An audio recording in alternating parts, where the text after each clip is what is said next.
Assalamualaikum warahmatullahi wabarakatuh.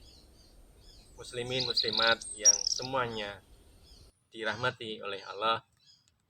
Suatu hari Ibrahim Ibnu Adham ketika menjelaskan ayat Al-Quran Ud'uni astajib lakum kepada seluruh murid-muridnya, ditanya oleh murid-muridnya, ya Abah, Abah ini panggilan Ibrahim bin Adham. Ya Abah, saya sudah berdoa, saya sudah bermunajat pada Allah, tetapi kenapa sampai air mata, sampai kering habis sudah air mata saya, tetapi Allah belum mengabulkan apa yang menjadi permintaan saya. Ibrahim bin Adham kemudian menjawab, pasti Allah akan mengabulkan, tetapi kenapa doa-doa yang kamu panjatkan belum sepenuhnya dikabulkan oleh Allah?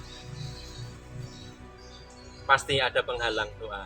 Yang pertama, kenapa doa kamu belum dikabulkan oleh Allah? Yang pertama adalah kamu sudah mengenal Allah, tetapi belum melaksanakan apa yang menjadi perintah-perintah dari Allah. Apa salah satu contohnya? Benar sudah kita ini sholat, sudah kita tunaikan zakat, sudah kita berpuasa barangkali. Tapi salah satu hal yang mungkin menjadi penghalang doa kita, sholat sudah kita tunaikan, tetapi belum sepenuhnya kita dapat melaksanakan dengan khusyuk. Sudah menunaikan zakat, benar sudah banyak sekali yang kita keluarkan, tetapi mungkin bukan dari lubuk hati sanubari yang paling dalam. Muslimin muslimat yang semuanya dirahmati Allah. Yang kedua, penghalang doa kita belum dikabulkan oleh Allah Subhanahu wa taala.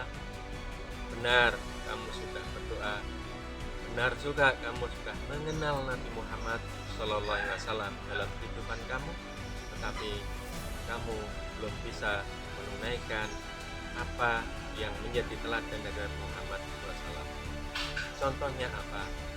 Amalan-amalan sunnah yang dilakukan, dicontohkan oleh Rasulullah belum sepenuhnya bisa kita tunaikan. Mungkin lisan kita belum bisa jaga lisan kita berkata-kata dengan baik. Kita sudah kenal Nabi Muhammad, sudah tahu apa yang dilakukan oleh Nabi Muhammad, tetapi lisan kita sengaja berbuat. Yang ketiga, penghalang doa kita belum dikabulkan oleh Allah Subhanahu wa taala, bahwa kamu sudah membaca Al-Quran tetapi belum memahami apa yang menjadi isi dari kandungan Al-Quran itu. Benar kamu sudah berkata 30 juz khatam, tetapi makna hakikat isi kandungan Al-Quran belum sepenuhnya kamu pahami, apalagi dilakukan dalam kehidupan, membekas dalam langkah hidup kita. Yang keempat, muslimin muslimat yang semuanya dirahmati Allah, kamu telah makan nikmat-nikmat Allah yang amat sangat banyak sekali, tetapi kamu lupa bersyukur kepada Allah Subhanahu wa taala. Barangkali kita sudah makan tiap hari, minum tiap hari, menikmati hawa yang cukup segar dengan sebanyak-banyaknya, tapi lupa bahwa siapa yang Maha Pemberi, siapa yang menganugerahkan itu, kamu lupa semuanya. Yang kelima, muslimin muslimat yang sepenuhnya dirahmati Allah, kamu memahami setan itu ada, tetapi kamu tidak berusaha untuk menjauhinya. Apa artinya? Bahwa kita dalam kehidupan ini jelas ada makhluk lain yang akan menggoda seluruh manusia. Setan akan mencari sebanyak-banyaknya untuk bisa menemaninya di neraka. Maka dengan demikian, kalau kita sudah tahu bahwa sifat-sifat setan menggoda kita semuanya, kita berusaha untuk menjauhinya. Tapi kebanyakan dari kita malah lebih mendekati dengan adab, dengan tindakan dan perbuatan setan, sehingga kita tergoda untuk menjalani, bahkan mendekati dengan yang namanya setan. Padahal jelas innahu lakum aduwwum mubin, bahwa setan musuh yang nyata bagi manusia. Yang keenam, muslim muslimat yang semuanya dirahmati Allah, kamu berkata bahwa surga itu jelas ada, tetapi kamu tidak berusaha untuk mendekatinya. Surga sudah terbentang luas di hadapan kita semuanya, tetapi kamu tidak berusaha untuk mendekatinya. Apa artinya? Sudah tahu bahwa Allah menjamin kehidupan yang kita lakukan, kita perbuat di dunia ini, balasan Allah pasti jannah.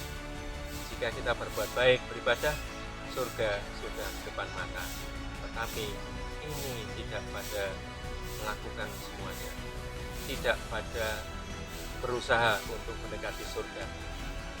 Bahkan yang dilakukan adalah perbuatan-perbuatan, amalan-amalan yang jauh dari surga. Yang ketujuh, kamu berkata bahwa neraka itu pasti ada, tetapi kamu tidak berusaha lari darinya.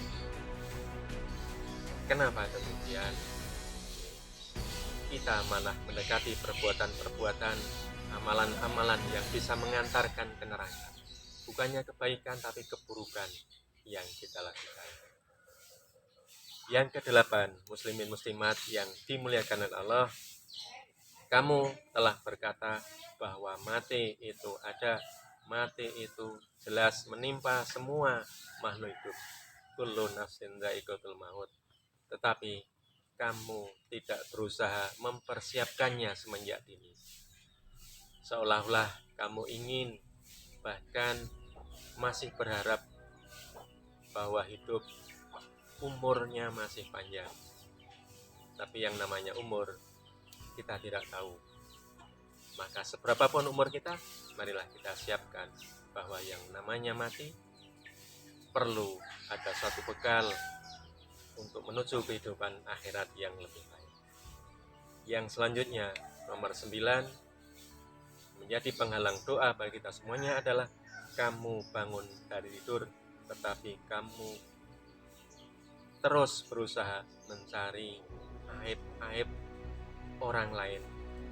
Bukannya mencari aib dalam dirinya sendiri, tetapi malah mengorek-ngorek kejelekan, keburukan orang lain.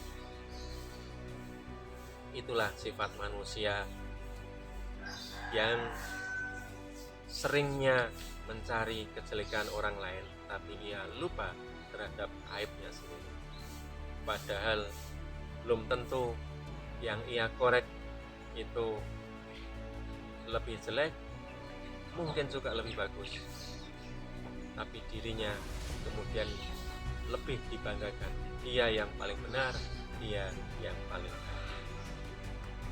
Yang ke-10, muslimin muslimat yang semuanya dirahmati Allah, penghalang doa kita untuk dikabulkan, kamu menguburkan mayat saudaramu sendiri, tetapi lupa mengambil hikmah dari proses di makbaroh atau menguburkan mayat. Seharusnya bisa kita ambil hikmah setiap kali kita menguburkan mayat saudara tetangga kita. Apa yang bisa kita ambil dari hikmah kita menguburkan mayat? Paling tidak, bagaimana ketika mayat itu hidup di dunia?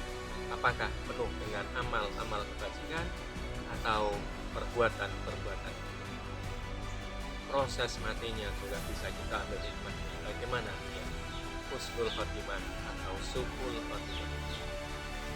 Kemudian bagaimana amalan-amalan yang dia lakukan ketika semasa hidup? Kira-kira lebih banyak atau lebih sedikit amal kebajikan? Inilah yang menjadi hikmah dari sebuah kematian, jika kita kumpulkan mazat atau jisim di makbaroh. Itulah uraian tentang penghalang doa yang menyebabkan kita semuanya belum diijabai, belum dikabulkan oleh Allah. Mudah-mudahan bermanfaat. Wallahu a'lam bishawab. Wassalamualaikum warahmatullahi wabarakatuh.